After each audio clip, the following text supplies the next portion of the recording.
Excellent. So I'm going to go into presentation mode, and if I'm actually very comfortable if anyone has any questions along the way. I'm going to should you keep me honest with time, because you know me, I could just keep talking about forever. So I'm going to do actually a heavy amount of introduction, mostly because part of marketing is engaging and setting credibility, as well as managing how people experience you and your brand. So I really want to make sure you guys understand why I'm very excited to speak to you about this topic, but also some important things that I've learned along the way. So hopefully by the end of the session, you too will know how to entrepreneur like a superhero, with specifically a focus on marketing. This is a session on marketing, so make sure you leverage the tools in front of you around marketing. So we have 3 hashtags I encourage you to use. You're welcome to use them. One is superheroes, which we use all the time, which aligns with our brand. Marvel marketers, which is again our hashtag. And then Shuchi, I'm assuming that hashtag is appropriate for you guys. Is that correct? Yes. Yep. Okay. So feel free. That or women in big data. Or women in big data. So, and this is kind of, expert tip 1 is in order to have a brand, you actually have to engage. And especially in a year of global pandemics, digital is going to be your biggest channel and your biggest opportunity to engage. So feel free to. I just wanted to make sure I was provided you with those hashtags. Here's what I'm going to talk about, time permitting. First, I'm going to introduce myself to you. So again, you understand why you should care about what I'm saying. I'm very passionate about it. Then I'm going to introduce my company to you, and I'm going to introduce it separate. The reason I'm introducing it separate is for any of you that are founder CEOs, the ability to have 2 separate brands from yourself versus your company becomes almost your first monumental marketing task you have to overcome. A lot of founder CEOs, the reason they get their first set of business is people want to work with them. And so being able to have a brand separate from your company is super critical. And I don't know if many of you might be facing that. Then I want to talk about why should you care about marketing as an entrepreneur? Why is it not just a checkbox or something you can delay, or is it as important as other things? I'm going to review the dominant forms of marketing today, because there's a lot of buzz that goes around, and I want you to have the taxonomy in your pockets. I'm going to leave you with some expert tips that I've collected along the way. And then my favorite part, which is any questions that you might have. I'd be more than happy to answer them here in this session, but also afterwards. So Shuchi graciously introduced me. I do have over 20 years, and now that makes me feel old, but over 20 years experience in SaaS. I was employee 42 at Salesforce. I worked at Salesforce when they had just 3 tabs and it was their first building. I worked literally next to a dumpster for 2 weeks before the landmark opened up. Amazing, typical Silicon Valley story that, to be completely honest, I stumbled upon because I was very young at the time. But then the second time at Marketo, I was very intentional about joining Marketo because I could see the industry. I also taught economics for 10 years. Why is that important in a marketing session? First of all, you guys are a data organization, but marketing today is data-driven marketing. So the experience I had in economics and the handle on data gave me a humongous competitive advantage in the space. And this is something, data is something that you're not going to be able to step away from as a leader in your organization. If you do not understand how to read your data indicators, you're going to be at a gross disadvantage leading others in marketing. I want you guys to know my first company didn't take off. Actually, this is the second attempt I made at a company. So I understand entrepreneurship. I understand the challenges, the high highs, the low lows, and hopefully I can translate some of that win. I'm an advisor as well to a few organizations, but the most important thing that I think you guys should know is I have a very long consulting background. So I have worked with over 300 clients ranging from SMB to Fortune 50 organizations on their marketing efforts. And the good news for you is when you work with that many companies, understanding the things they care about when it comes to marketing, you see a lot of patterns. I'm going to share some of those patterns with you today. So now I want to introduce you to Marvel Marketers. Get to know Marvel Marketers. We are, at the end of the day, a global award-winning digital marketing agency. We have 3 locations formally, which is here in San Mateo, California, where we all got started. We have a footprint in Belfast, an office there. We have an office in Austin, Texas, and now we have a footprint in Latin America as well. I'm going to start by explaining to you what our vision is. This is an explicit vision that I personally crafted. It took me 5 years to finalize it. It was kind of an additive experience year over year. And now we're in year 7.5 and it's mature enough where I don't need to change it anymore. Why is this important? Why is this vision piece important? I'm going to show you by the end of this presentation how everything you do around marketing in the entrepreneurial phase, but in general, will line up behind this vision. So our vision at Marvel is very service oriented. We're a consulting org, right? So we provide our clients, but not just our clients, our coworkers, colleagues, expert partnerships, so expertise, and with the objective of elevating their careers, their businesses, and creating a footprint of excellence, integrity, and gratitude in the world. The reason is very critical that you take the time as an entrepreneur to write this down is all marketing that occurs in your organization will line up behind this vision, whether you like it or not. As your organization grows, people will defer to this vision, to this brand, as they're writing content for you, as they're talking to prospects, as they're talking to potential partners. And I'm going to show you, I'm going to remind you of our vision and show you how our brand has directly followed this vision. So expert tip number 2, all marketing lines up behind your vision. Make sure you have one. If my vision here were, our vision is to become $1 billion company, then everything we talk about would be around revenue acquisition. You'll notice I don't talk about money here. I talk about integrity, excellence, gratitude, and service for others. And that's very important to us as a defining factor. When we say we're a digital marketing agency, I want to be really clear what this is. I'm always very surprised how little exposure sometimes people have to this part of marketing. So there's the marketing that you guys are all very familiar with, which is, SEO, there was SEM, there was advertising, like Mad Men style, right? The top level marketing, buyer personas. That's all marketing, and that's all very important. We work in the margin, the upper edge of technology.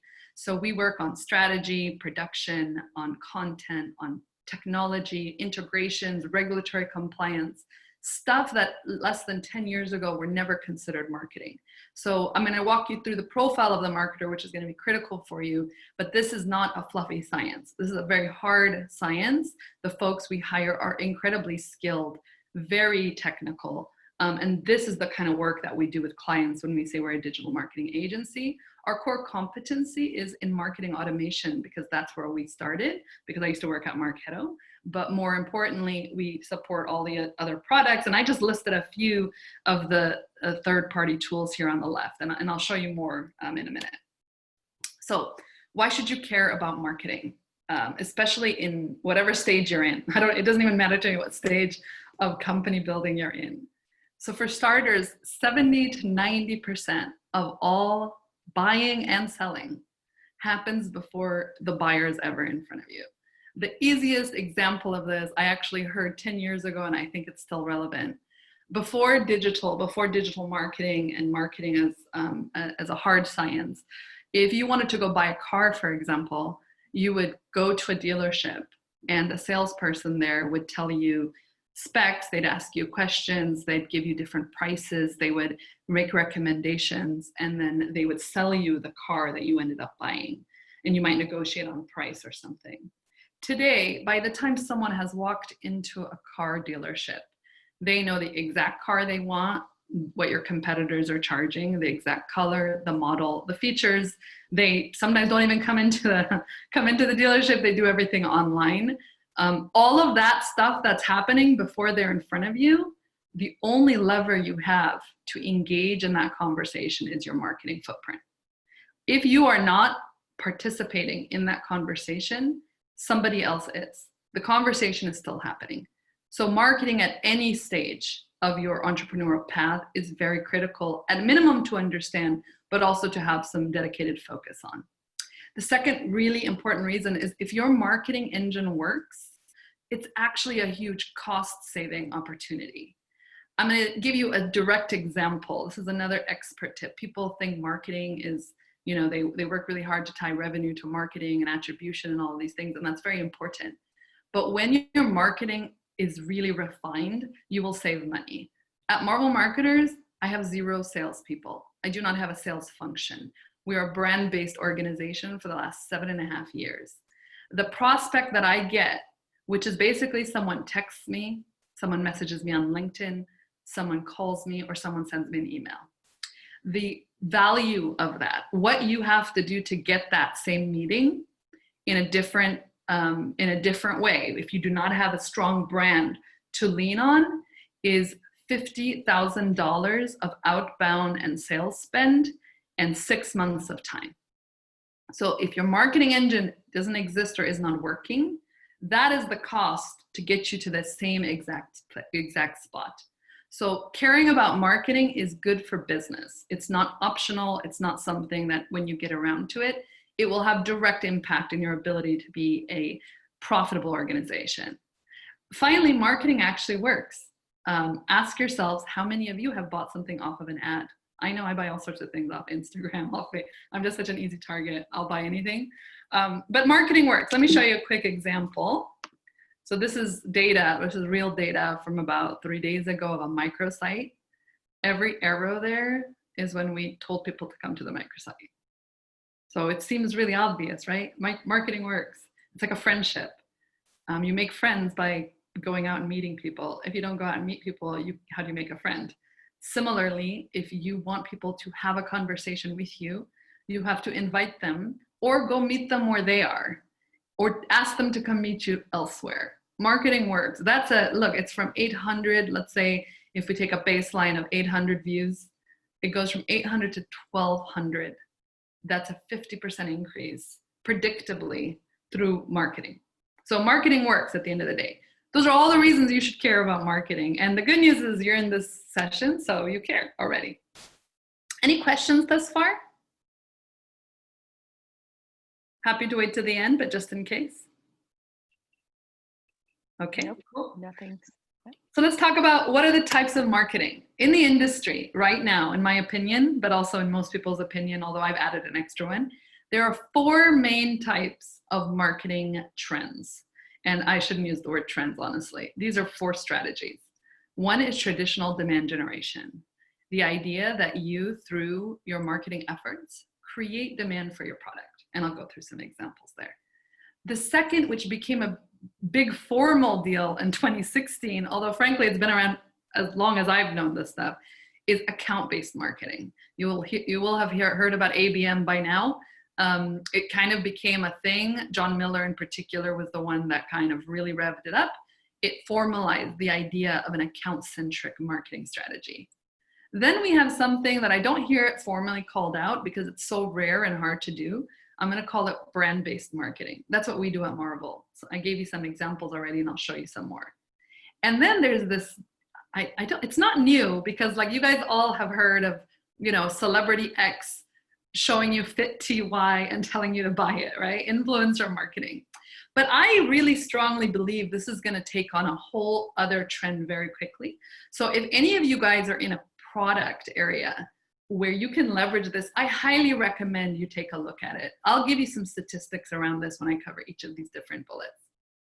Very, very interesting area of marketing in my opinion. So the first one I just told you about was demand generation. Love your funnel, all 5,000 versions of it. What does this mean? Hopefully you all have heard of the concept of a marketing funnel. Before about 10 years ago, there was no such thing. They only had a sales funnel and there were no technologies or tools which allowed you to measure in the same way a marketing funnel. And so whenever you said the word funnel, it actually meant the sales funnel. Today, everybody has a lead lifecycle funnel, which is a full funnel that crosses over both sales and marketing. And I'm going to show you 3-4 different views. All you have to do is go to Google and just Google the word marketing funnel, and you're going to see so many versions of this that you're going to say like, well, where's the right answer?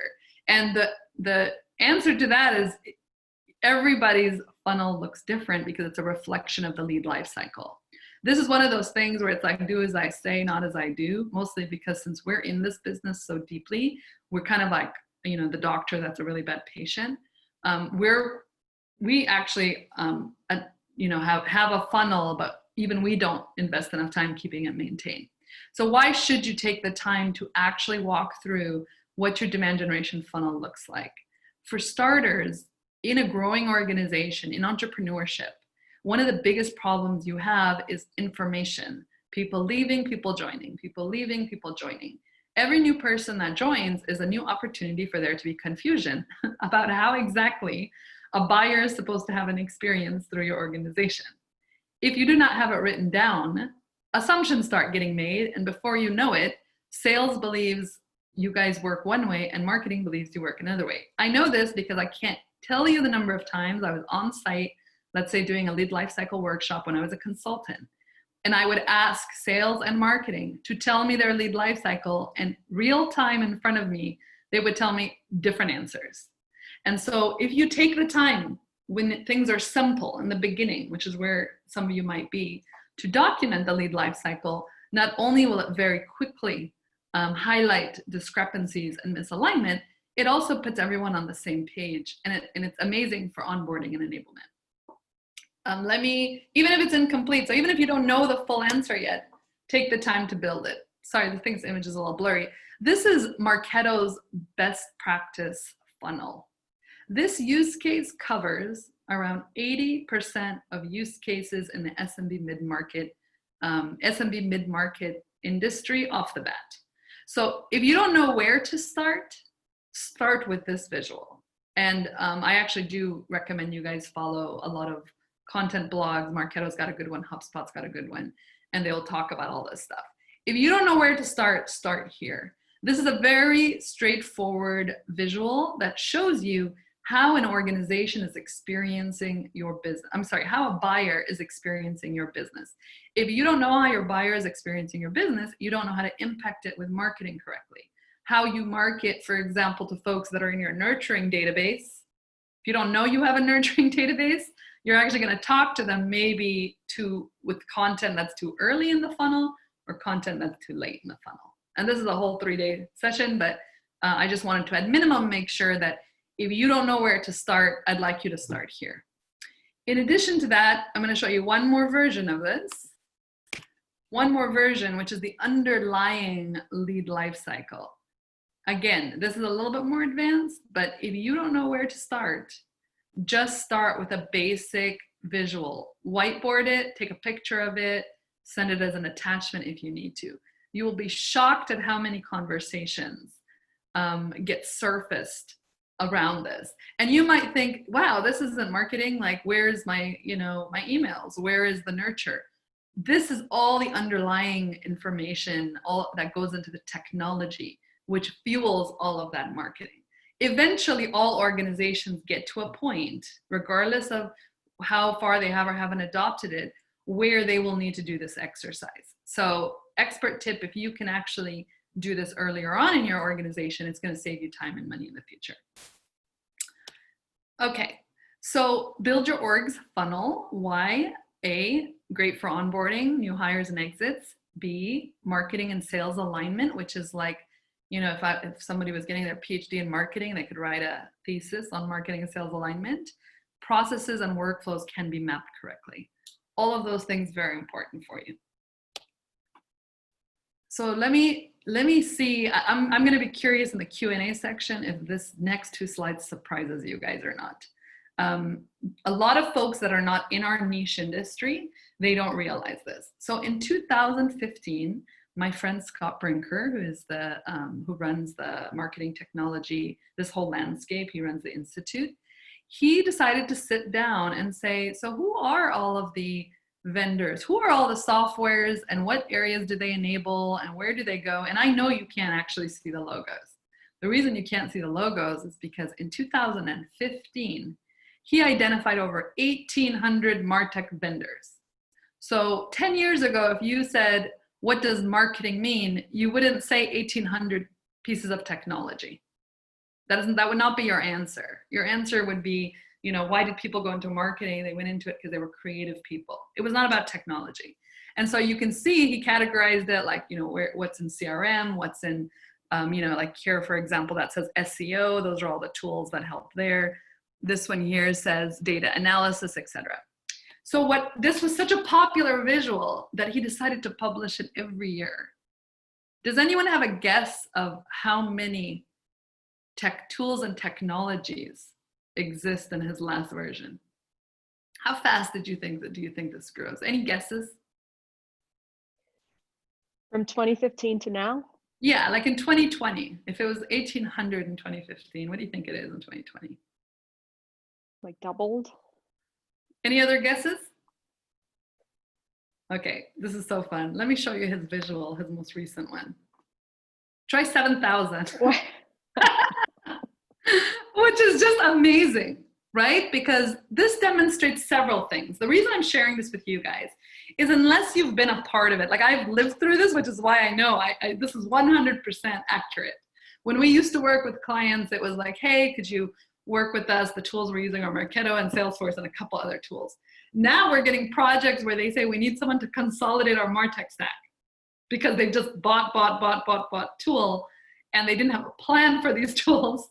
And now their ecosystem is extremely saturated and they have different technologies across different functions with redundant functionality. Over 7,000. This actually says 8,000. I just put 7 because I was like, trying to give it the benefit of the doubt. Scott Brinker is the CMO of Chief, and I think that's his organization, I don't remember, but he's a real smart guy, chiefmartech.com. This is the current landscape. So when you hear marketing, if you're talking to a CMO, if you are a CMO and someone says, marketing, I don't know if people are thinking about 7,000 different products and tools, but that's the reality that we're in today. That's the reality. So I want to make sure that you guys understand the landscape, that even when you start marketing, what is the landscape that you market in? Isn't that a cool visual? One of my favorites. Yeah. Quick question. Sure. What do you think from percentage standpoint are the tools that are startup friendly? That's a great, because startups don't have a whole lot of investment money to invest. That's a great question. So I don't know the percentage because I can barely even read all of these, right? There's software in here that I don't even know because I get so specific and niche. But I would say a startup, a small startup, SMB mid-market, mom and pop, something like that. At minimum, you guys should have a couple tools. One is some kind of marketing tool. It could be as simple, even though I don't really recommend this as you get bigger, it doesn't scale very well, but if you're very cost sensitive, something like Constant Contact, MailChimp, anything that will allow you to send an email, because until you start sending emails, you don't actually understand your strategy.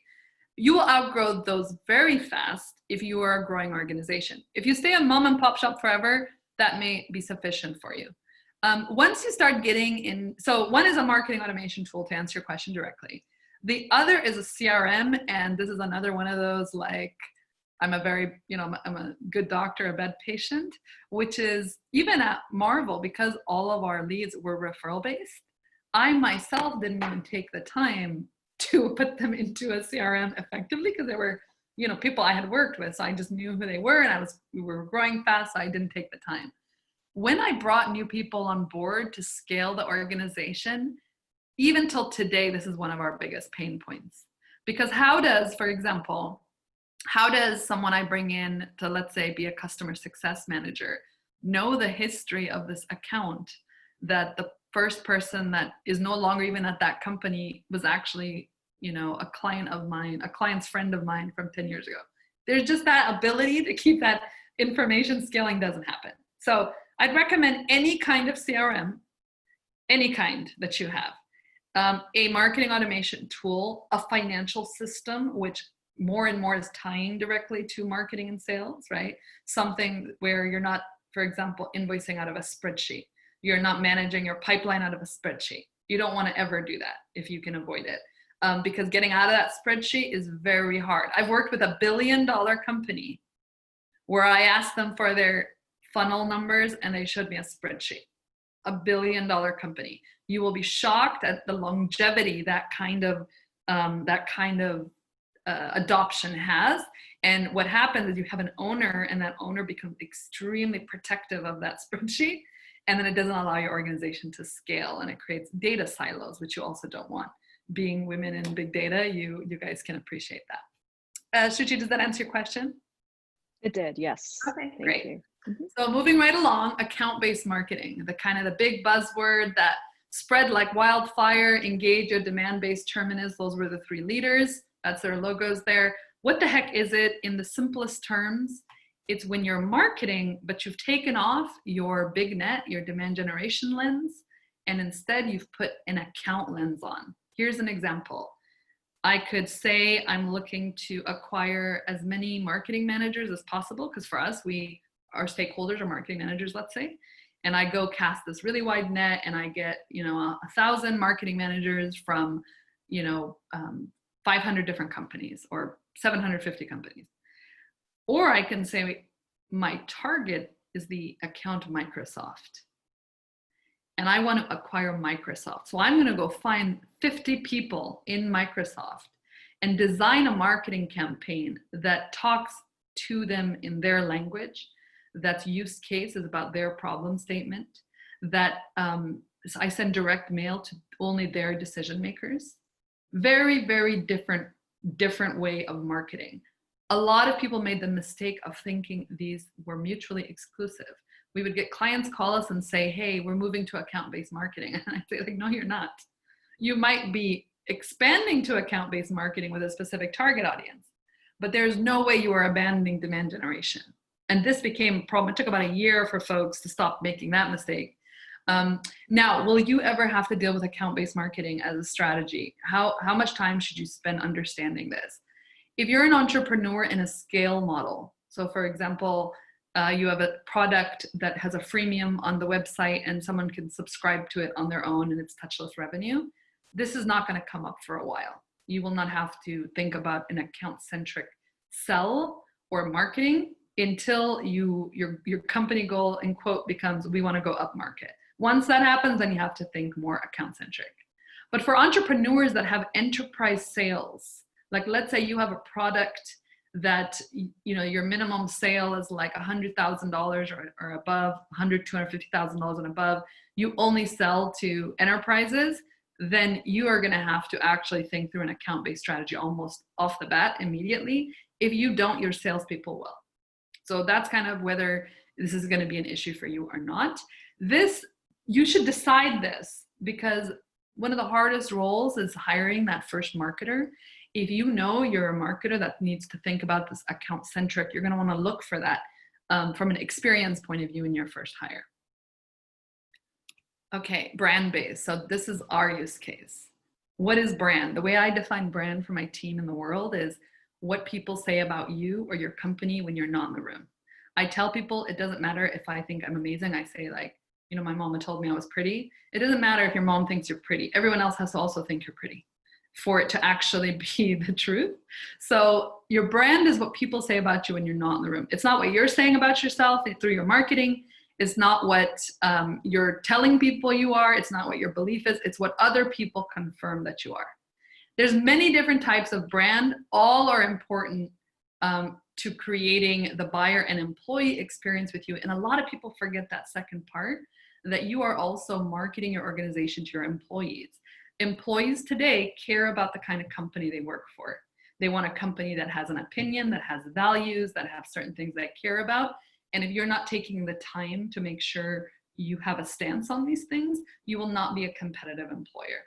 There's two kinds of main brands. As entrepreneurs, your personal brand, whether you like it or not, will impact the success of your organization. If you have a terrible leader with a terrible personal brand, let's say they're known to be a tyrant, not that any of you are, but they're known to be a tyrant or unreasonable, or they have specific qualities that are not desirable, that will impact the success of your organization, even if your business is amazing. Make sure you remember that you have a brand, whether you are intentionally building it or not. Super important. So at Marvel, here's my best tip to you. Stick to your values. So what do you think people say about us, right? Why is it that we're able to sustain a 7.5-year business without a sales team in services, which is pretty absurd? That just doesn't happen. That means we have to create consistent good experiences over and over again in hard situations in a highly technical environment, and all the while get it to a point where people want to tell their friends. So I'm going to remind you what our vision was: to provide our clients, coworkers, and colleagues expert partnerships which elevate their careers, transform their businesses, and create a footprint of excellence, integrity, and gratitude in the world. This is literally what people say. Oh, I'm sorry, one other thing. The other thing we've done is it was very important for me personally that my work was beyond just work. I needed to make sure all the time as an entrepreneur that I was investing in the grueling task of entrepreneurship, that it meant something at the end of the day, that it meant something to somebody else beyond myself. And this was very important to me. And here's an expert tip. Do not wait to do something good that you want to do. I started Impact actually, I believe in our second year, when I had no business starting a foundation then, but I started it. And by far, this has been one of the most rewarding things I've done. And it's one of the most important contributors to our brand, because at the end of the day, people work with who they want to work with, not who they have to work with. They have lots of options of who to engage with. If you have an opinion, if you have something good you want to do not wait to do it. Here's what people say about us. This is our brand. These are all prospects from this year. So this is business, direct revenue we've gotten. And when I ask clients, how'd you hear about us? Why did our name come up? This is what they say about us. They say, we've heard your team is best in the business. That's that excellence part in our vision. I've seen your growth on LinkedIn. This person had not engaged one time with a single thing that I've ever posted, but we are there. I heard you guys know how to work in enterprise. And I love the work you guys are doing with the foster kids, the blood drive, and giving back. And that's the part of the vision that says we want to work with integrity and gratitude and make an impact in the world. So when I say that everything starts with your vision, and literally your vision is what all marketing lines up behind, I can literally prove it to you, because this is 7.5 years later. The vision started when I first started the company. Really do not underestimate being really authentic to yourself and others through this process, and really enjoy it, honestly. Enjoy being an entrepreneur. Okay, last slide on this, influencer marketing. Here's enough stats I'm going to give you from a really cool article I stumbled across, just to show you why this is important. So this is brand new stuff. If this fits your business model, go become an expert in it. So 70% of teens trust influencers more than celebrities. 86% of women use social media for purchasing advice. 49% of consumers depend on influencers for recommendations. Influencer marketing campaigns earn $6.50 for every dollar spent. Influencer marketing has surpassed print marketing. That's incredible. Generation Z, the next set of buyers, even millennials, this is really the main trend in marketing that I'm seeing. So again, if you have a product or a service where you could leverage or beta test or A/B test some of this stuff, I highly encourage you to do it. So who is the marketer today? This is super important, super, super important. When you go to hire a marketer, understand that they're technologists. They did not enter marketing. When I used to, 10 years ago, when I was helping folks transition into digital, I would have marketers in one of two categories. Incredibly uncomfortable because they did not like software and math and data, and they were now being forced to use it, or incredibly excited and ambitious that they get to do this stuff. Those profiles that were not interested by now have all been weeded out. If you hire a marketer today, you're hiring a technologist. In the industry, there is a stark gap in the labor market between marketers and technologists. So you might have someone that understands traditional marketing or advertising or a buyer persona, but they may have never actually had to translate that into a digital environment. Hiring the person who owns your marketing will be one of your hardest hires. You're welcome to ping me if you want tips and tricks around that. Another expert tip, a lot of entrepreneurs do this in the beginning when they're small. Do not have sales own marketing. That's a whole other hour of conversation. Just trust me on this one. Do not do it. Just resist the temptation. Well, that if I might interrupt, can you get into detail? Maybe just talk a little bit about how sales and marketing work together. Absolutely. Instead of yes. Absolutely. So some of this is my opinion, but some of this is also, and honestly, I only have one other slide, so this is perfect. So in my opinion, marketing works for sales. Marketing's job is to have the right conversations with people all along the way. I'm sure you guys have heard right content, right time, right message. Their job is to make sure that they are engaging with your target buyer and audience correctly all along the way, far before they ever need to work with sales. And then their job is to make sure they are handing over an enabled, educated prospect to sales, who then does their job, which is the competitive analysis, the pricing, the presentation, the demos, etc., and closes the deal. What happens a lot of the times is When there is not alignment between these two functions, trust is lost. So you hear conversations like salespeople will say, well, the folks they're sending over, they're not qualified, which means they're not bought in to what qualified means in the first place. Or marketing will say, you know, sales keeps going rogue on me because they'll not follow processes. They will have their own list that they bank on the side. Sometimes they won't put it in the CRM, right? Just because they're, you know, salespeople are motivated by quotas, and, you know, they sandbag quotas and they save up for next quarter and stuff like that.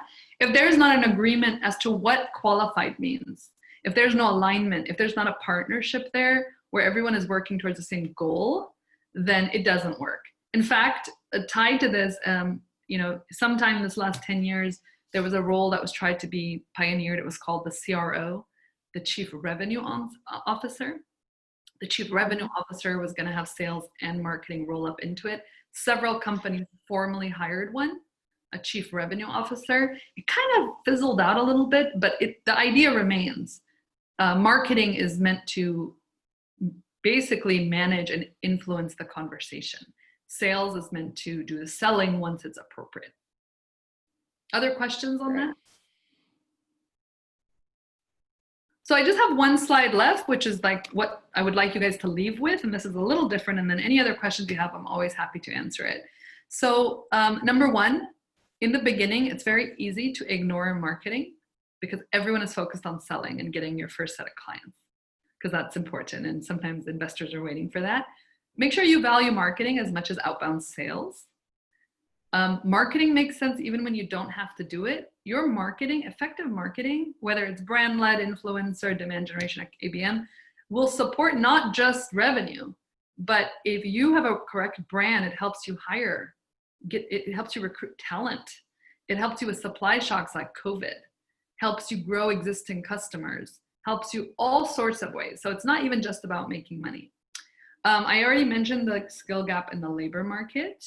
Expert tip, do not hire for future wants, hire for past success. Stick to your values. I already explained that to you guys. And marketing is the main tool you have to decide how audiences interact with you and experience your brand. Finally, everyone is a marketer. Make sure you have the right people around you. Your employees are your marketers, your partners are your marketer is your marketer, you are the marketer, everyone is a marketer.